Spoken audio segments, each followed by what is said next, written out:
అదే RTV app వార్తల్ని క్షణాల్లో చదివే అవకాశం ఉంటుంది. ఒక న్యూస్ పేపర్, ఒక టెలివిజన్ ఛానల్ మీ చేతుల్లో ఎప్పుడూ ఉంటాయి. పాతకడప చెరువు వివాదాలకు దారితీస్తుంది. ఏదైతే పాతకడప చుట్టూ ఉన్నటువంటి భూములకు ఎక్కడ డెవలప్మెంట్ చేయకూడదు అనేటువంటి నిబంధనలు ఉన్నప్పటికీ కూడా కొందరు వాటిని అతిక్రమించి ఏదైతే మనం ప్రస్తుతం ఉన్నటువంటి ఈ పాతకడప చెరువు ఈ ప్రాంతంలో ఉన్నటువంటి చుట్టూ భూములు ఉన్నాయి, వందలాది ఎకరాల భూములు ఉన్నప్పటికీ కూడా ఆ భూముల్లో ఎలాంటి డెవలప్మెంట్ చేయకూడదు, కేవలం ఏదైతే ఆ పంటలు పండించుకోవాలా తప్ప ఎక్కడ కానీ డెవలప్మెంట్ కార్యక్రమాలు చేయకూడదన్నటువంటి నిబంధనలు గత కొంతకాలం అంటే పురాతన కాలం నుంచి కూడా ఈ నిబంధన ఉంది. అయితే ఈ నిబంధనలను ఇటీవల కాలంలో కొందరు అతిక్రమించి అది అక్కడ ఉన్నటువంటి గ్రావెల్ తోలి హైట్ చేయడంతో కూడా రైతుల్లో కూడా తీవ్ర ఆందోళన వ్యక్తం అవుతుంది. ఆ నేపథ్యంలో రైతులు కూడా అడ్డుకున్న పరిస్థితి. అయితే ఈ నేపథ్యంలో ఇది వివాదానికి దారితీసిన పరిస్థితి. అసలు దేవుని కడప చెరువు ఆయుకట్టు ఎంత, అసలు పాత కడప చెరువు ఆయుకట్టు ఎంత, అదేవిధంగా పాత కడప చెరువుకు సంబంధించి విస్తీర్ణం ఎంత ఉంది ఏంటన్నటువంటి విషయం అడిగి తెలుసుకునేందుకు మనతో పాటు రైతు ఉన్నారు. ఆయన అడిగి తెలుసుకునే ప్రయత్నం చేద్దాం. చెప్పండి పెద్ద, మీది పాత కడప. ఈ పాత కడప చెరువుకు సంబంధించి ఎంత విస్తీర్ణం, అసలు ఎంత ఆయుకట్టు? 482 ఎకరాలు విస్తీర్ణం. కానీ చెరువు లోపల ఇప్పుడు అంతా ఆక్రమించుకుంటున్నారు. ఇంతకుముందు ఎప్పుడు లేదు గవర్నమెంట్, ఏ గవర్నమెంట్ లేదు. పైన జగన్ ప్రభుత్వం నుంచి ఇప్పుడు ఆక్రమించడం జరుగుతుంది. మేము ఒకసారి అంతరం పోయి 100 మంది జనం పోయి అక్కడ కేసీ కెనాల్లో నీళ్ళ దగ్గర అబ్జెక్షన్ చేసినాము. అయినా కానీ మమ్మల్ని ఏమో లేదని చెప్పి పంపించేసి స్టేషన్లో కూర్చోబెట్టి ఆ రాత్రికే మాకు విజ్జి వేసేశారు. అక్కడ చేయలే భయం లేదని చెప్పి డిప్యూటీ మేయరు సీఎం లేదు అని చెప్పి రాత్రికే స్లాబ్ ఇచ్చేసినాడు. అక్కడ రాత్రికే మాకు తెలియకుండానే ఆడి పెద్ద గలాట అయినా కానీ మమ్మల్ని అక్కడి నుంచి ఇప్పుడు ఎక్కువైపోయింది. అక్కడ అంతకుముందు ఏ ప్రభుత్వంలోగా మాకు ఇట్లా జరగలే. పైన ప్రభుత్వం నుంచే ఈ చెరువుకు జరుగుతుంది అంతే. అంటే విస్తీర్ణం ఎంత ఉండేది? అంటే దీన్ని నమ్ముకొని రైతులు పంట మా 2200 ఆయకట్టు, అది కాక మళ్ళీ 2000 ఎకరాలు మళ్ళీ ఇప్పుడు ఎక్స్ట్రా అయింది. ఇది మన చేలు కానీ అవి కానీ అన్నీ మొత్తం సాగు చేసేసినారు. 4000 ఎకరాలు ఉంది అంతా ఇప్పుడు ఆయకం పాతకట్టు అంతా. ఇప్పుడు ఇటీవల కాలంలో కూడా కొందరు ఏదో డెవలప్మెంట్ చేశారు, ఫ్లాట్లకు వేసేదానికి ప్రయత్నం చేస్తున్నారు అనే ఆరోపణ. చెరువులో అది ఫ్లాట్లు వేసి కొందరు బిల్డింగ్ కట్టారు అక్కడ. ఇక్కడ కూడా ఏదో ఏదో మాకు తెలియదు పేరు, అది మన తోలుతంటే నేనే అబ్జెక్షన్ చేసిన వాళ్ళకు. ఎవరికి మన కేసీ కెనాల్ ప్రెసిడెంట్కు ఇలా కృష్ణారెడ్డికి నేనే అబ్జెక్షన్ చేసి ఫోన్ చేసి నేనే చెప్పింది అప్పుడప్పుడు. సో అది కాదు పెద్దనా, ఇప్పుడు మీరు డెవలప్మెంట్ చేస్తుంటే అంటే డెవలప్మెంట్ చేయకూడదా? మామూలుగా డెవలప్మెంట్ ఇల్లు కడితే మాకు చెరువులో మురికి నీళ్ళు ఇడుస్తారు కదా, లెట్రిన్ బాత్రూమ్ అన్నీ. మేము తాగే నీళ్ళు ఇవి తాకుండా పోతున్నాయి మాకు. ఇప్పుడు కూడా ఒకసారి వచ్చినప్పుడు ముందు కమిషన్ ఉన్నప్పుడు, మున్సిపల్ కమిషన్ ఉన్నప్పుడు అక్కడంతా అబ్జెక్షన్ చేసి తీర్చినాడు. కానీ మళ్ళీ పెట్టేశారు అన్ని కాలువలోకి, కేసీ కాలువలోకి. ఆ నీళ్ళ నుంచి మాకు నల్లగా ఎప్పుతాయి నీళ్ళు. ఈ నీళ్ళే తాగుతానే మేము అక్కడ పొలంలో.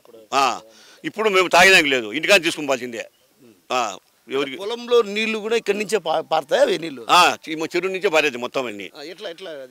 కేసీ కెనాల్ నుంచి ట్యాంక్కి వస్తాయి. ట్యాంక్ నుంచి 5 తూములు ఉన్నాయి దీనికి చెరువుకు. 5 తూముల నుంచి చెరువు అన్ని పొలానికి పోతాయి మొత్తం అన్ని 200 ఎకరాలకు. అది కూడా ముందు పెద్దల కాలంలో ఒకవేళ నీళ్లు రాకుండాంటే ఆయకట్టు దానికి డబ్బులు కట్టిస్తున్నారు అప్పుడు గవర్నమెంట్. అది లేకుండా పోయింది ఇప్పుడు రెన్యువల్ లేక.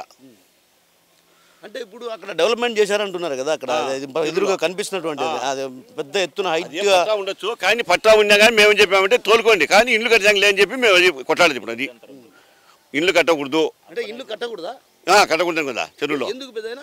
అదే అది అగ్రికల్చర్ కదా, అది అగ్రికల్చర్ దాంట్లో బఫర్ జోన్. అది బఫర్ జోన్ లో 100 మీటర్ల వరకు కట్టకూడదు అనేది నిబంధన ఉంది కదా. ఉన్నది, కానీ వాళ్ళు తోలి కట్టాలని ఉంటాయి. ఇప్పుడు అక్కడ కట్టారు కదా కేసీ కెనాల్ నీళ్ళ దగ్గర కట్టేశారు కదా అంతా. ఇప్పుడు అది కట్టి ఆ నీళ్ళన్నీ నీళ్ళకి పెట్టినారు చూడండి అక్కడ.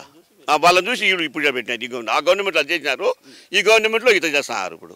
అంటే పట్టా ల్యాండ్ అయితే ఆమె ఎవరు శేషమ్మ అనే ఆమె పేరుతో ఆర్ఎస్ఆర్ ఉంది, అన్నీ ఉన్నాయి. కానీ ఎవరో లీలావతమ్మ అనే వ్యక్తి తెరపైకి వచ్చారు. అంటే శేషమ్మ వాళ్ళ బంధువులు అని చెప్పుకుంటున్నారు.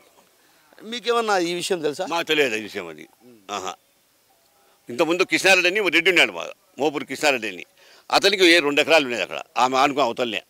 ఆయన ఏం ఆక్రమించలే, పొలం చేసుకుంటా అన్నారు, కోసుకుంటా అన్నారు. వర్షం నీళ్ళు ఎక్కువ వచ్చాక అది ఒరి పైన మునిగిపోతే అంత ఉంటే అది ఊరికే మంతాలు వేసి కోసుకుంటా అన్నారు ఇళ్ళన్నీ ఊరికే పైన. అంటే ఎవరు కూడా డెవలప్ చేయకూడదు చెరువులో, అది చెరువును ఆనుకున్న భూములు చేయకూడదు అది.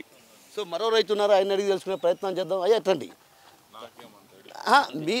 మీకు తెలిసిన కాడికి ఈ చెరువులో చుట్టూ ఉన్నటువంటి భూముల్లో కేవలం పంటలు పండించుకునేవారా ఏమన్నా? పంటలు పండించుకునే వాళ్ళం.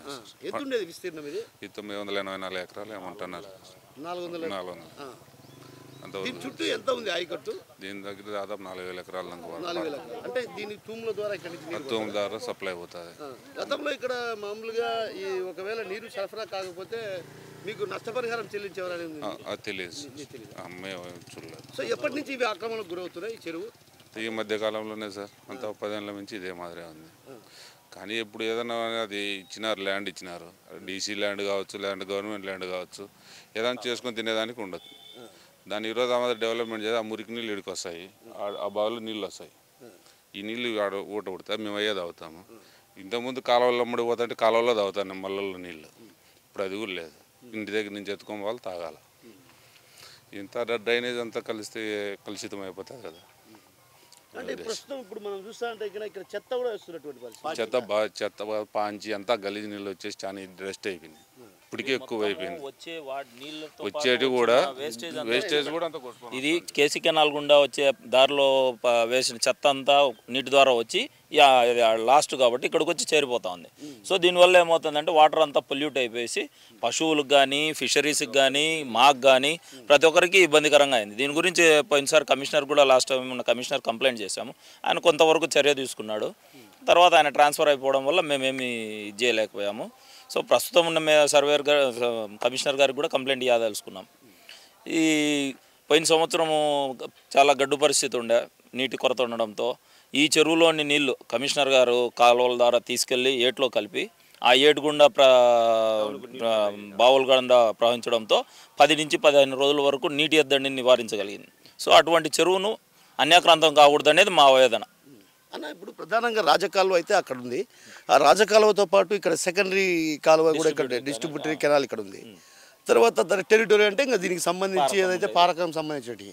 సో ఇప్పుడు అక్కడ ఉన్నటువంటి సెకండరీ ఛానల్ ఉంది కదా, దానికి కూడా మామూలుగా 20 మీటర్ల వరకు ఎవరు డెవలప్మెంట్ చేయకూడదు అనేది ఉంది కదా.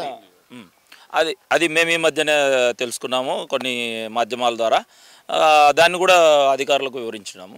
దాని మీద వాళ్ళు తగిన చర్యలు తీసుకుంటామని మాకు భరోసా ఇచ్చినారు. అంటే చెరువు చుట్టూ ఉన్నటువంటి బఫర్ జోన్ కాబట్టి బఫర్ జోన్ ఎంతవరకు ఉంటుంది అసలు? మాకు తెలిసినంత వరకు, మాకు అందిన సమాచారం వరకు 75 నుంచి 100 మీటర్లని మేము విన్నాము. సో అది ఎంతవరకు ఉందో మరి అధికారులే దాన్ని నీకు తెలుసా. ఎన్జిటి నేషనల్ గ్రీన్ ట్రిబ్యునల్ ద్వారా జడ్జిమెంట్ ఇచ్చిన దాంట్లో ఉంది అని చెప్పి తెలిసింది. దాని ద్వారా 75 మీటర్లు చెరువు అంచు నుంచి కాలువ నుంచి ఒక 10-15 మీటర్లు అని చెప్పి విన్నాం. అది సో మొత్తం మీద దేవుని కడప చెరువు ప్రధానంగా పాత కడప చెరువు ప్రధానంగా ఏదైతే ఆక్రమణలకు గురవుతున్న నేపథ్యంలో కూడా ఒక రకంగా అధికారులుగా ప్రత్యేకమైన దృష్టి సారించాలి. ఎందుకంటే పాత కడప చెరువు అంటే గొప్ప చరిత్ర ఉన్నటువంటి చెరువు. ఈ చెరువు ద్వారా దాదాపు 4000 ఎకరాలకు ఆయకట్టు ఉండేది. అయితే ఇలాంటి ఆయకట్టు ఉన్నటువంటి ఈ ప్రాంతంలో ఇటీవల కాలంలో భూ ఆక్రమణలకు గురవుతున్నాయి. అదేవిధంగా ఎవరైతే ఇక్కడ పంటలు పండించుకోవాలి తప్ప ఎక్కడే కానీ డెవలప్మెంట్ యాక్టివిటీస్ చేయకూడదు అన్నటువంటి వాదనలు కూడా బలి వస్తున్నాయి. అయితే 0.1 టీఎంసీ నిల్వగలటువంటి సామర్థ్యం ప్రస్తుతం ఈ పాత కడప చెరువుకు సామర్థ్యం. అయితే ఇక్కడ ఉన్నటువంటి చుట్టూ ఉన్నటువంటి ప్రాంతంలో కూడా పంట పొలాలు పండించుకునే పరిస్థితి ఉండేది. అయితే ఇప్పుడు ఏదైతే రియల్ ఎస్టేట్ వ్యాపారం పుంజుకున్న నేపథ్యంలో అదేవిధంగా ఏదైతే సెకండరీ కెనాల్ ఉంది, ఆ సెకండరీ కెనాల్ వేసిన తర్వాత అంటే ఒక రకంగా దానిపైన రోడ్డు వేయటం వల్ల రియల్ ఎస్టేట్ వ్యాపారం కూడా జోరుగా పుంజుకుందనే చెప్పాలి. ఆ నేపథ్యంలోనే ఇక్కడ నిర్మాణాలు వెలుస్తున్నాయి. ఆక్రమంలోనే చెరువు ఏదైతే పాత కడప చెరువు ఉందో ఆ పాత కడప చెరువులో ఇటీవల కాలంలో మహిళ వచ్చి అక్కడ తన బంధువులది భూమి ఉంది, ఆ భూమిని డెవలప్ చేసేందుకు కూడా వచ్చింది. అయితే ఈ క్రమంలో ఒక రకంగా అటు పాత కడప కావచ్చు దేవుని కడపకు సంబంధించినటువంటి రైతులంతా కూడా పెద్ద ఎత్తున ఆందోళనకు దిగిన పరిస్థితి. అయితే ఆ నేపథ్యంలో కూడా ఇది పట్టా భూమి డెవలప్మెంట్ చేసుకోవచ్చు అన్నటువంటి వాదన కూడా వినిపించాయి. అయితే పాత కడప చెరువు కింద ఉన్నటువంటి భూములు ఎక్కడే కానీ రైతులు పంటలు పండించుకోవాల్సిందే తప్ప ఎలాంటి డెవలప్మెంట్ చేసుకోకూడదు. అదేవిధంగా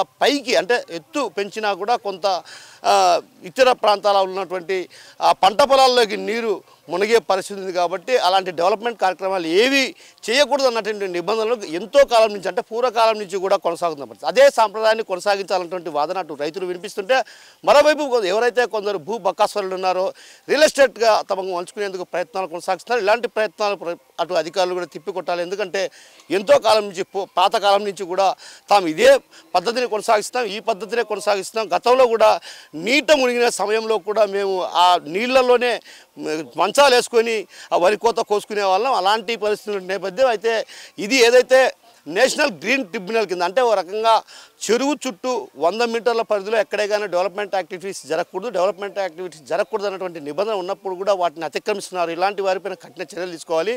అదేవిధంగా ఏదైతే పాత కడవ చెరువుకు సంబంధించి విస్తీర్ణం ఎంత ఉంది దానికి పూర్తి స్థాయిలో మ్యాప్తో పాటు అటు పూర్తి వివరాలు అందజేయాలని కూడా ఈ గ్రామస్తులు కోరారు. అయితే ఈ నేపథ్యంలో ఇది వివాదానికి దారి తీయడంతో కూడా అటు రాజకీయ నాయకుల జోక్యం కూడా పెరిగిందనే చెప్పాలి. అయితే ఈ నేపథ్యంలో అసలు మాకు రాజకీయాలతో ప్రసక్తి లేదు, మాకు రాజకీయాలు అవసరం లేదు, కేవలం చెరువు ఏదైతే ఉందో ఆ చెరువుని నమ్ముకొని దాదాపు వేలాది ఎకరాలు రైతులు పంటలు పండించుకున్నారు. కాబట్టి రాజకీయాలను పక్కన పెట్టి పాత కడప చెరువులు కబ్జాకు గురి కాకుండా డెవలప్మెంట్ ఎలాంటి యాక్టివిటీస్ చేయకుండా చర్యలు తీసుకోవాల్సినటువంటి అవసరం ఎంతైనా ఉందని ఈ ప్రాంత రైతులు కోరుతున్నారు. కెమెరా పర్సన్ హరితో కిషోర్, RTV. మరిన్ని వీడియోస్ కోసం ఛానల్ ని సబ్స్క్రైబ్ చేయండి, లేటెస్ట్ అప్డేట్స్ కోసం వాట్సాప్ ఛానల్ ని ఫాలో చేయండి అండ్ లింక్ డిస్క్రిప్షన్ లో ఉంది.